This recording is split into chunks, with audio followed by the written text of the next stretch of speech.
Hello વિદ્યાર્થી મિત્રો, એજ્યુકટેકનો ચેનલમાં આપનું સ્વાગત છે.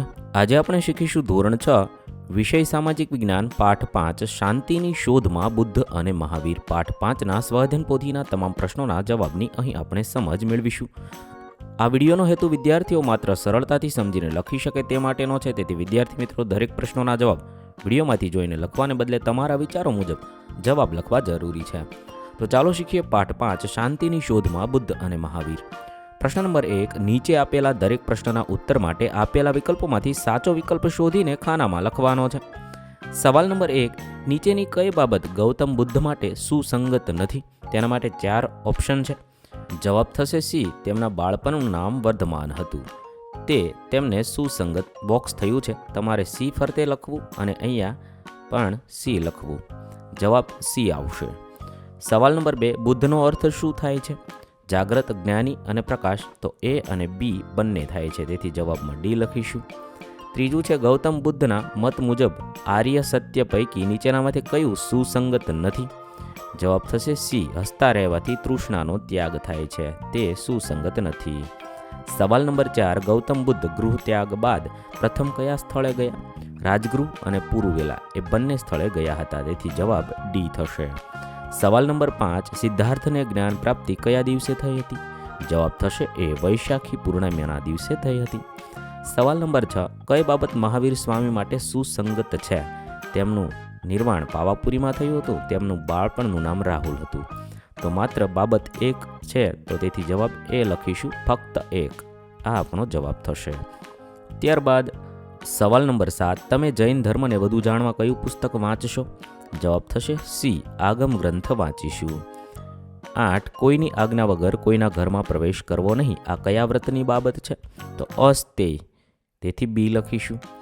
9. મહાવીર સ્વામીના ઉપદેશને કયા નામથી ઓળખવામાં આવે છે? તો ત્રિરત્નના સિદ્ધાંતથી ઓળખવામાં આવે છે. સવાલ નંબર 10. ગૌતમ બુદ્ધ અને મહાવીર સ્વામી આજથી લગભગ કેટલા વર્ષ પહેલાં થઈ ગયા? જવાબ થશે બી. 2500 વર્ષ પહેલાં થઈ ગયા. ત્યારબાદ પ્રશ્ન નંબર 2. યોગ્ય શબ્દ વડે નીચેના વિધાનોની ખાલી જગ્યા પૂરો. એ. કપિલ વસ્તુના ક્ષત્રિયો ખાલી જગ્યા કહેવાતા, તો શાક્ય કહેવાતા.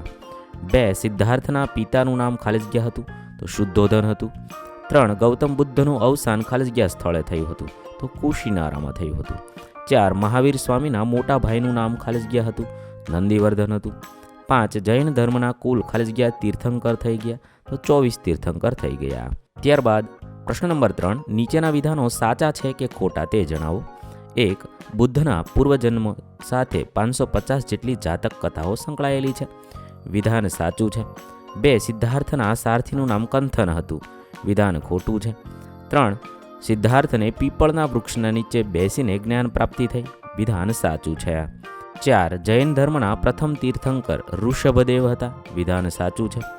5. મહાવીર સ્વામીએ લોકોને પાલી ભાષામાં ઉપદેશ આપ્યો. વિધાન ખોટું છે. ત્યારબાદ પ્રશ્ન નંબર 4. બંધ બેસતા જોડકા રચો. વિભાગ અ સાથે બ વિભાગ જોડવાનો છે અને જવાબમાં ખાનામાં લખવાનો છે. 1. સિદ્ધાર્થના માતા, સી. માયાદેવી. 2. સિદ્ધાર્થના પાલક માતા, તો એફ. મહાપ્રજાપતિ. 3. સિદ્ધાર્થના પત્ની, તો એ. યશોધરા. 4. વર્ધમાનના માતા, તો ઈ. ત્રિશલા દેવી. 5. વર્ધમાનની પુત્રી, તો બી. પ્રિયદર્શિની. આ રીતે તમે લખી શકો છો. ત્યારબાદ પ્રશ્ન નંબર 5. મને ઓળખો. 1. હું સિદ્ધાર્થનો પ્રિય ઘોડો છું, તો કંથક. 2. હું સિદ્ધાર્થનો ગુરુ છું, તો આલાર કલામ. 3. હું જૈન ધર્મનો છેલ્લો તીર્થંકર છું, તો મહાવીર સ્વામી. 4. હું વર્ધમાનનું જન્મસ્થળ છું, તો કુંડગ્રામ.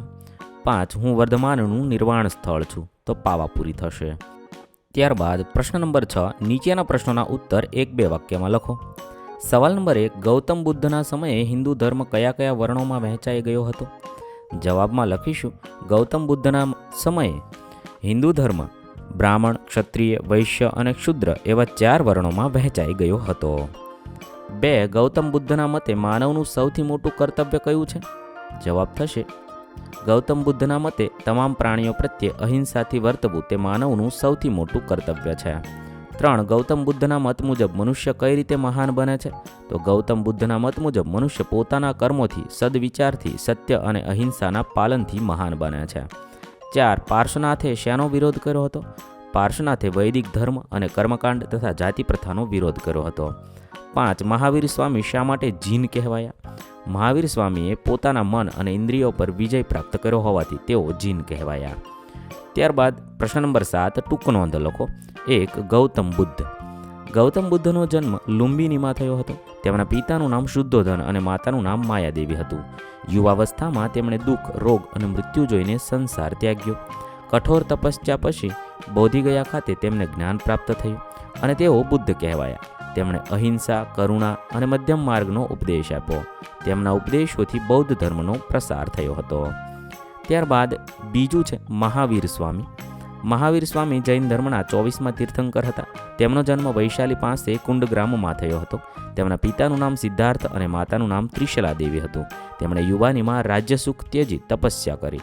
કઠોર તપસ્યા પછી તેમને કેવળ જ્ઞાન પ્રાપ્ત થયું. આથી તેઓ જીન કહેવાયા. મહાવીર સ્વામીએ અહિંસા, સત્ય, અસ્તેય, બ્રહ્મચર્ય અને અપરિગ્રહનો ઉપદેશ આપ્યો હતો. પ્રશ્ન નંબર 8 નીચેના પારિભાષિક શબ્દોની સમજ આપો. 1. ધર્મચક્ર પ્રવર્તન. ગૌતમ બુદ્ધે સૌપ્રથમ 5 બ્રહ્મમિત્રોને ઉપદેશ આપ્યો હતો. બુદ્ધના આ પ્રથમ ઉપદેશને ધર્મચક્ર પ્રવર્તન કહેવામાં આવે છે. બીજું છે અસ્તેય.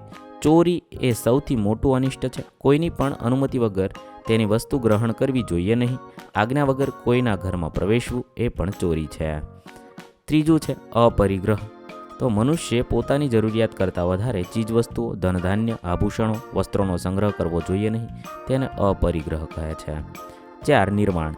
નિર્વાણ બૌદ્ધ ધર્મ અને ભારતીય દર્શનમાં વપરાતો એક પારિભાષિક શબ્દ છે. નિર્વાણનો અર્થ દુઃખ, ઈચ્છા અને અજ્ઞાનથી સંપૂર્ણ મુક્તિ એવો થાય છે. ત્યારબાદ પ્રશ્ન નંબર 9 નીચે આપેલ ભારતના રેખાંકિત નકશામાં નીચેના સ્થળ દર્શાવવાના છે. અહીંયા ભારતના નકશામાં સારનાથ, કપિલવસ્તુ, હિમાલય, લુંબિની, સાંચી અને શેત્રુંજી પર્વત દર્શાવવાના છે, જે મેં અહીંયા દર્શાવ્યા છે. આ રીતે તમે દર્શાવી શકો છો. અહીં આપણા પાઠ 5ના પ્રશ્નોના જવાબ પૂર્ણ થશે. વિદ્યાર્થી મિત્રો, ધોરણ 6ના સામાજિક વિજ્ઞાનની સ્વાધ્યાયન પોથીના તમામ પાઠના પ્રશ્નોના જવાબના વિડીયો આપણી ચેનલ પર ઉપલબ્ધ છે, જે તમે ધોરણ 6 સામાજિક વિજ્ઞાન સ્વાધ્યાયન પોથી નામના પ્લેલિસ્ટમાંથી મેળવી શકો છો. પ્લેલિસ્ટની લિંક વિડીયોના ડિસ્ક્રિપ્શનમાં આપેલી છે. તથા જો તમારે તેની પીડીએફની જરૂર હોય તો તે તમે આપણી એપ્લિકેશન પરથી મેળવી શકો છો. એપ્લિકેશનની લિંક પણ વિડીયોના ડિસ્ક્રિપ્શનમાં આપેલી છે. વિદ્યાર્થી મિત્રો, આપેલા વિડીયોની જો તમારે પીડીએફની જરૂર હોય તો તમે આપણી એપ્લિકેશન સ્માર્ટ સાથી પરથી મેળવી શકશો. વિદ્યાર્થી મિત્રો, આપણી એપ્લિકેશન સ્માર્ટ સાથી પ્લે સ્ટોરમાં આવી ગઈ છે, જેની અંદર તમે બધા વિભાગ જોઈ શકો છો. તેની અંદર વિવિધ ધોરણ છે. ધોરણ ઉપર ક્લિક કરતાં વિવિધ વિષય ખુલશે. વિષય ઉપર ક્લિક કરતાં તેની અંદર આવતા પાઠ ખુલશે. તેની અંદરથી તમે પાઠ્યપુસ્તક પણ ડાઉનલોડ કરી શકો છો. તેની અંદર આપેલા પાઠમાં ક્લિક કરતાં તમે પાઠની પીડીએફ, સ્વાધ્યાયની પીડીએફ, સ્વાધ્યાયન પોથીની પીડીએફ, પાઠના વિવિધ વિડીયોઝ, સ્વાધ્યાયના વિડીયોઝ, સ્વાધ્યાયન પોથીના વિડીયોઝ બધું જોઈ શકો છો અને ડાઉનલોડ પણ માત્ર એક ક્લિકમાં કરી શકો છો. વિદ્યાર્થી મિત્રો, આપણી એપને સપોર્ટ કરજો, ડાઉનલોડ કરજો